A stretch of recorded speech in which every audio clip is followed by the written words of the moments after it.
د ترکیې هیواد د سرې میاشتې په همکارۍ کونړ کې د افغاني سرې میاشتې په مټ د څوکۍ ولسوالۍ د دیوګل درې په 200 زلزله ځپلو کورنیو د خوراکي او غیر خوراکي توکو مرستو ویش پیل شو.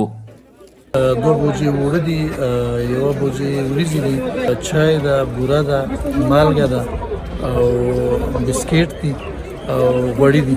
همدارنګه یو هایجین کیټ داسې په هغې کې شامپو، صابون، د ځان مینځلو صابون او د لباس مینځلو صابون، همدارنګه د هایجین مربوط وسایل پکې دي.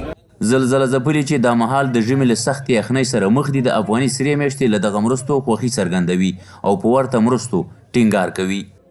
په مرستو نه ډېر خوشحاله یو، ډېره مننه ترې کوو. په وخت ضرورت کې موږ سره وکړه، هر وخت یې کلي دي.